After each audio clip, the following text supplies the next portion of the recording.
STY pelatih Zero Trophy, udah 4 tahun dibayar mahal-mahal di sini, nggak pernah ngasih piala apa-apa. Ya, kira-kira pernah denger kan statement kayak gitu? Nih biar gue kasih tahu ya, ngelolosin timnas U20 ke Piala Asia tahun kemarin, dan ngelolosin timnas U23 barusan ke Piala Asia juga di Qatar. Dan juga jangan lupa Sinteyong juga lah yang ngelolosin timnas senior ke Piala Asia. Sejak 2007 kita nggak pernah tampil lagi di Piala se-Asia ini. Dan semua itu lewat jalur kualifikasi, bukan instant giveaway sebagai tuan rumah. Nah, tuh saya tekankan tuh. Artinya, di tangan pelatih sekali berpiala dunia inilah, which means Sinteyong, setidaknya tim kita mampu bersaing di level Asia dari berbagai kelompok umur. Kecuali timnas U17 ya, yang maaf-maaf aja waktu itu nggak lolos karena dibantai oleh tetangga ya. Saat itu dipegang lokal pride, tapi ya udahlah, kita lupakan aja. Kita fokus ke Piala Asia dari 3 kelompok umur ini, terutama U23 dan senior. Nah, seperti yang kita tahu, baru aja timnas U23 melengkapi 3 raihan prestasi lolos kualifikasi Piala Asia di berbagai kelompok umur lewat jalur kualifikasi. Dan semuanya berasal dari tangan STY, yang sebelumnya sempat diragukan segelintir orang karena kita tampil di Piala Ciki aja nggak pernah menang sama sekali. Kemarin dengan materi seadanya tentunya, namun kita masih mampu pulangin tuan rumah Thailand di kandangnya dan tembus ke final, walaupun akhirnya ya kita harus serahin piala itu ke Vietnam. It's okay, demi jam terbang buat skuad kedalaman. Masuk ke kualifikasi Piala Asia U23 ini, begitu materi pemainnya lengkap, nggak ada obat sudah.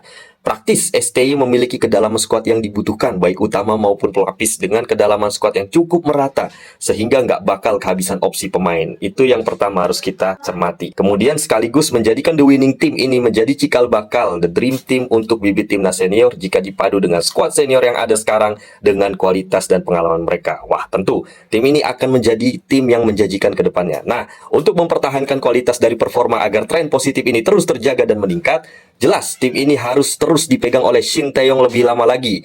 Ya, karena sampai mereka benar-benar matang dan siap beradaptasi dengan kondisi iklim sepak bola manapun. Ya, karena jujur aja, kadang ada aja yang ngeganggu keseimbangan iklim sepak bola di tanah air kita ini ya. Entah dari supporternya, entah dari federasi, atau entah dari politik. Pokoknya macam-macam selalu ada. Which mean, we need Sinteyong at least tidaknya sampai sejauh mana kita dapat bertahan di kualifikasi Piala Dunia, yang artinya sampai 2026 atau 2027. Saya mengerti, memang belum tentu ketum kita ini menuruti keinginan kita terus. Dan belum tentu juga Sinteyongnya juga mau untuk extend selama itu. Tapi kan seenggaknya kalau kita ada niatan mau perpanjang STY jangka panjang dan ada pembicaraan yang serius dengan sodoran kontrak, bukan tidak mungkin STY masih mau menukangi timnas kita sampai benar-benar matang seperti yang dilakukan Park Hang-seo di Vietnam. Karena memang orang-orang Asia Timur seperti Korea dan Jepang itu terkenal dengan etos kerjanya yang bukan main-main. Mereka ini serius, mereka ini profesional ya. Dan nggak cuma profesional, mereka juga perform. Performnya itu ada progres. Ada proses dan progres yang terlihat grafiknya, baik itu naik turun, intinya trennya terus meningkat. Etos kerja seperti inilah yang dimiliki oleh orang-orang daripada Asia Timur. Kalau kita lihat orang-orang Asia Timur, pelatih-pelatih yang berasal daripada Asia Timur seperti pelatih-pelatih Korea, pelatih-pelatih Jepang, bagaimana cara mereka membentuk tim luar biasa matang. Kita lihat misalnya Park Hang-seo dengan Vietnam, bagaimana cara ia membangun tim nasional Vietnam menjadi tim yang setidaknya bisa bersaing di level Asia dan menjadikan satu-satunya yang mewakili Asia Tenggara ke kualifikasi Piala Dunia putaran terakhir ketika mau menuju Qatar. Sayangnya ia kalah dengan tim-tim besar tentunya kan, yang favorit menjadi tim-tim langganan Piala Dunia.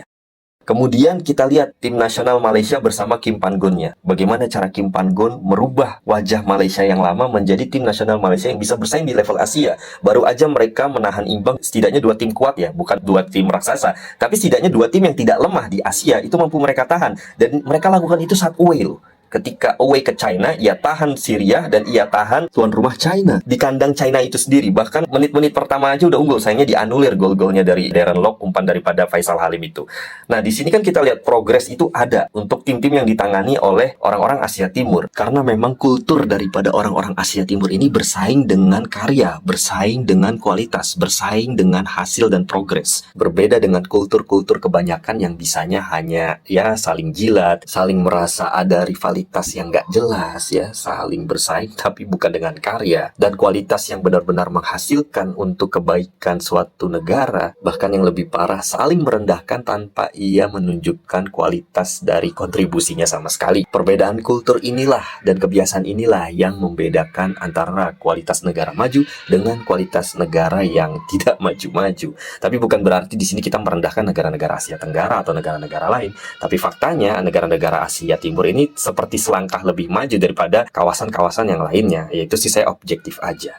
Kemudian kita lihat Sinteyong, bagaimana cara beliau membangun tim ini dari bukan apa-apa menjadi lebih mengerikan dari sebelumnya. Ia potong generasi-generasi lama untuk memasukkan pemain muda dan ia perform dan ia mendapatkan progres dan terlihat hasilnya. Walaupun belum memiliki juara dalam bentuk piala sama sekali, tapi kan untuk lolos ke Piala Asia di 3 kelompok umur itu kan belum pernah dilakukan oleh satu pelatih pun sekaligus.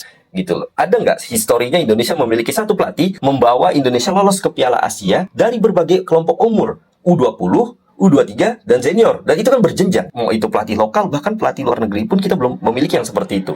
Dan kita lihat Jepang dengan Hajime Moriyasu-nya. Awal-awal kita lihat Jepang perform di Piala Dunia 2022 kemarin itu menjadi juara grup adalah suatu kebetulan karena Spanyol ingin menghindari zona-zona berat ya ketika lolos fase grup ini, sehingga membiarkan Jepang menjadi juara grup dengan menekan Jerman agar tidak lolos. Tapi nyatanya kan begitu Piala Dunia usai, Jepang membuktikan bahwa kemenangan mereka di Piala Dunia 2022 bukanlah hal yang kebetulan. Mereka memiliki progres, bahkan mereka memiliki blueprint untuk menjadi juara dunia 50 tahun mendatang. Dan akhirnya Jepang menunjukkan kemarin menghancurkan Jerman di kandang Jerman itu sendiri dengan skor yang sangat telak 4-1. Suatu hal yang belum pernah dilakukan oleh tim Asia manapun, menaklukkan mantan juara dunia hingga skor segitu telaknya.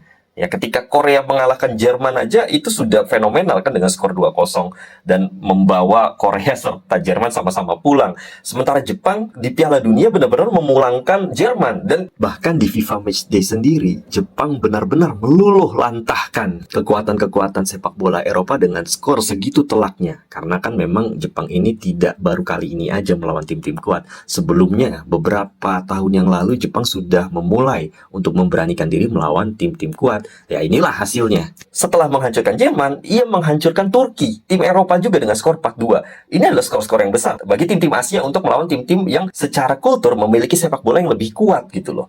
Artinya ya kita di sini butuh mempertahankan seorang Sinteyong dari segi etos kerja yang beliau punya sebagai orang Asia Timur. Belum lagi dari kualitas yang Sinteyong punya itu sendiri sebagai pelatih kaliber dunia yang berpengalaman membawa tim nasional Korea menjadi salah satu kekuatan tangguh di Asia. Bahkan dunia, yaitu tim nasional Korea itu sendiri. Setelah sepeninggalan Sinteyong kan tim nasional Korea makin matang, banyak pemain abroad dan juga mereka bahkan di Piala Dunia 2022 kemarin mampu mengalahkan tim sekelas Portugal. Artinya pondasi yang ditinggalkan Sinteyong ini tidak sia-sia. Nah, hal yang sama juga diharapkan terjadi pada tim nasional Indonesia. Delegasi itu harus terus berjalan. Ketika Sinteyong sudah tidak melatih tim nasional Indonesia, seenggaknya para pemain kita sudah bisa beradaptasi dengan iklim apapun dan dengan pelatih manapun untuk bisa bersaing dengan konsistensi yang mereka punya. Karena konsisten itu yang paling penting. Nah, sekarang kita bicara 4 tahun periode pertama adalah masa pembangunan akar dan pondasi timnas kita dengan berbagai upaya yang dilakukan oleh tim ofisial STY dan PSSI selaku federasi. Nah, membangun aja kan nggak cukup kalau tidak di-maintain benar-benar untuk mematangkan tim ini. Soalnya kan sayang kalau sampai tim ini dipegang oleh pelatih baru lagi, itu pun kalau nggak sepadan, benar-benar sepadan sama kalibernya STY nantinya, ya udah pasti nggak bakal cocok dan sulit saling beradaptasi antar pemain dengan pelatih. Belum lagi pelatih tersebut harus beradaptasi dengan iklim sepak bola Indonesia yang tak menentu, berbeda dengan negeri sepak bola lainnya. Nah, sementara Sinteyong kan, pelatih ini udah cukup paham betul dengan iklim sepak bola Indonesia yang benar-benar sering berbenturan dengan hal-hal yang ada, dan jelas di mana-mana tidak mudah mengulang dari awal. Kalau kita mau cermat, bukan hasilnya aja kita ini lolos, tapi juga dari progres cara bermain kita, sebagaimana yang kita lihat barusan, bermain dengan sabar, bisa mengatur tempo, memiliki visi permainan yang jelas, dan tentunya efektif ketika menghasilkan jaringan. Karena dalam era sepak bola modern, permainan menghibur seperti inilah yang dibutuhkan bagi mana-mana tim. Bukan hanya asal juara dan nggak juara ya pecat kemudian ganti pelatih. Ganti pelatih berarti ganti generasi pemain, karena pastinya tiap pelatih memiliki selera pemilihan pemain yang berbeda-beda, ya. Karena bukan tidak mungkin jika kita ganti pelatih lagi, artinya pondasi harus dimulai ulang lagi. Dan kemungkinan pondasi yang telah dibangun oleh Sinteyong ini akan menjadi sia-sia. Kan sayang. Dan berapa banyak pemain kita yang dulunya bagus di kelompok umur sekarang benar-benar menghilang. Seperti seolah-olah mereka ini nggak pernah kelihatan bahwa mereka adalah salah satu orang yang berjasa untuk Merah Putih sebelum era Sinteyong. Masa-masa itu kan nampak tim kita ini seperti tidak memiliki visi yang jelas dan sering gonta-ganti pelatih. baik itu pelatih bahkan federasinya, sering KLB, ganti lagi exco-exconya ya. Lihat bagaimana tiap lini bekerja keras, pantang menyerah dalam mengejar bola kemarin di pertandingan melawan Turkmenistan. Ya, mereka tahu kapan waktunya delay bola, kapan waktunya build up serangan dengan rapih dan gak terburu-buru. Kerjasama antar lini ya, baik itu kolaborasi daripada pemain keturunan, pemain abroad di luar negeri, dan juga pemain liga lokal kita terbangun dengan baik dan seimbang saat bermain as a unit sebagai satu kesatuan. Nah, permainan kompak dan efektif seperti inilah yang diinginkan para penikmat pecinta sepak bola tanah air, yang mana mereka akan sangat terhibur dengan pola permainan yang disajikan STY kemarin. Dan STY lah yang memberikan semua itu. Memang euforia kita jangan terlalu berlebihan, karena ini baru pintu awal menuju persaingan di level Asia. Nah, kalau kita bisa lolos grup nantinya, itu makin mendekatkan kita ke pintu Olimpiade untuk kelompok umur U23. Dan lebih dekat ke pintu Piala Dunia bagi timnas senior jika kita benar-benar mampu bersaing dan tembus dari fase grup ke Piala Asia. Dan jangan lupa, STY pernah berambisi membawa Indonesia bersaing di level kualifikasi Piala Dunia untuk lolos ke Amerika, Meksiko, dan Kanada pada 2026 mendatang. Kalau STY diperpanjang setidaknya 4 tahun mendatang, bukan tidak mungkin kita bisa mencetak sejarah baru untuk lolos pertama kalinya ke panggung terbesar yang menjadi impian para pemain dan negara-negara sedunia. So, there is no impossible. We can do anything what we want as we continues to try achieve our goal consistently. Ya, sekalipun realistisnya kita harus melalui playoff dulu antar zona, karena itu STY tidak bisa sendirian. Ya, diperlukan dukungan dari berbagai elemen di bidangnya masing-masing untuk kemajuan timnasnya. Saya yakin dari federasi dan ofisial sedang mengupayakan yang terbaik semaksimal mungkin beserta para stakeholdernya untuk mencapai tujuan tersebut. Tinggal kedewasaan kita sebagai pemain ke-12 untuk terus menyuarakan vibes positif dan tidak membuat onar dengan egois ya. Dengan bertindak egois dalam hal apapun demi membangun iklim sepak bola kita yang lebih sehat, positif, efektif, dan dapat bersaing di kancah internasional. Sekali lagi, selamat untuk kemenangannya tim nasional Indonesia. Selamat untuk Garuda Muda atas pencapaiannya. Terima kasih Sinteyong dan seluruh jajaran ofisial serta federasi yang terlibat. Selamat bersaing di level yang lebih kuat. Thanks for watching.